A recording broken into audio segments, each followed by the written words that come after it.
ते जाणवत बाबांनी हा कार्यक्रम हातामध्ये घेतला उपोषणाचा, त्या माध्यमातून व्यक्त होत आहे.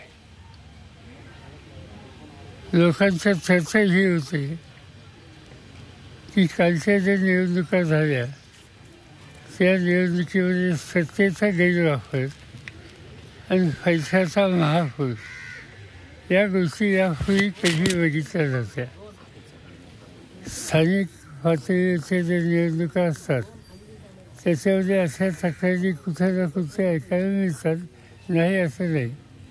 पण संबंध राज्याची देशाच्या निवडणुकीतच मोठ्या प्रमाणात पैसा आणि सत्तेचा गैरवापर हा करून निवडणुकीची संबंध यंत्रणाच हातात घ्यायची हे चित्र यापूर्वी दिसलेलं नव्हतं. ते यावेळी महाराष्ट्रात बघायला मिळाले आणि त्याचा परिणाम लोकांची अस्वस्थता वाढलेली आहे. लोकांच्यातली जी चर्चा मी 2 दिवस ऐकतोय की कालच पार्लमेंटमधनं येत असताना पार्लमेंटच्या बाहेर जे काही लोक भेटले त्या सगळ्यांना जयप्रकाश नारायणांची आठवण आली. आज कुणीतरी या दृष्टीनं प्रभावी पाऊल टाकण्याची आवश्यकता आहे. हा लोकांच्या चर्चेचा सूर आहे आणि त्याच्यात जी माहिती कळली तिथं दिल्लीला सुद्धा की बाबा आढावांनी यामध्ये पुढाकार घेतला आणि ते स्वतः महात्मा ज्योतिबा फुलेंशी संबंधित अशा वास्तूमध्ये ते बसलेले आहेत. एक प्रकारचा दिलासा बाबांच्या या उपोषणानं सामान्य लोकांच्यात येतोय असं मला स्वच्छ दिसते. पण याचा अर्थ त्यांनी राष्ट्रीय कर्तव्य देशाची आवश्यकता म्हणून ही भूमिका घेतली, पण त्यांनी एकट्यानेच ही भूमिका घेणं हे काही पुरेसं नाही. शेवटी एक प्रकारचा जनतेचा उठावच या सगळ्या प्रश्नाच्या संबंधी केला नाही तर संसदीय लोकशाही पद्धती ही उद्ध्वस्त होईल अशी चित्र या ठिकाणी आज दिसते. देशाची सूत्र ज्यांच्या हातात आहेत त्यांना याच्याबद्दलचं काही पडलेलं नाही. इतकी चर्चा सर्व देशात आहे आणि हे माहीत असताना संसदेमध्ये हा प्रश्न उपस्थित करण्याचा प्रयत्न दोन्ही सभागृहामध्ये विरोधी पक्षांनी केला तर त्यांना बोलून द्यायचं नाही. एकदा 6 दिवसाच्या अधिवेशनामध्ये रोज सकाळी 11 वाजता विरोधी पक्ष नेते दोन्ही सभागृहाचे या गोष्टीला आमचं म्हणणं मांडायला आम्हाला संमती द्या एवढी एक मागणी करतात की या 6 दिवसात एकदाही मंजूर झाली नाही. एवढं नाही तर त्या हौजवान फाडल्या. त्यामुळे 1 मिनिटसुद्धा या 6 दिवसात सभागृहात कुठल्याही देशाच्या प्रश्नाची चर्चा होऊ शकली नाही. याचा अर्थ स्वच्छ आहे की संबंध संसदीय लोकशाही पद्धती याच्यावरच हा आघात हा राज्यकर्त्यांचा आहे आणि याच्यासाठी आता तिथं काय चाललं आहे इथपर्यंत सीमित ठेवून चालणार नाही.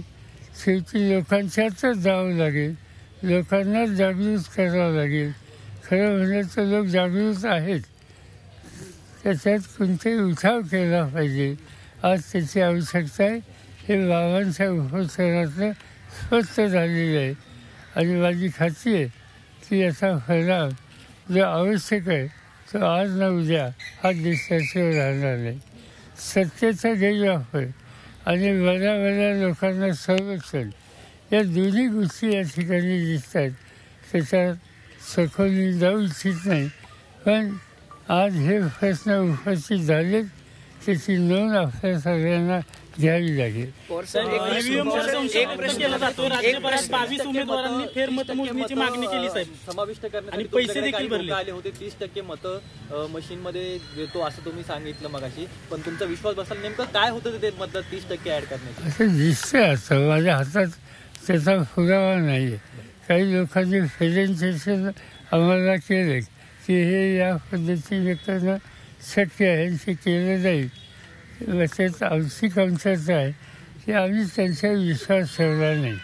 आम्हाला असं वाटलं की निवडणूक आयोग इतक्या लोकांची भूमिका चुकीची घेईल असं आम्हाला वाटलं नाही. त्या संस्थेवर गैरविश्वास आम्ही व्यक्त केला नाही. पण निवडणुकीच्या नंतर याच्यात तथ्य आहे असं कायमापाशी दिसतं. ईव्हीएमवर संशय व्यक्त केला जातोय. राज्यभरातील 22 उमेदवारांनी फेरमतमोजणीची मागणी केली आणि तसे पैसे देखील भरले. ठीक आहे, त्याचा फेरफार काय येते ते आपण बघूया.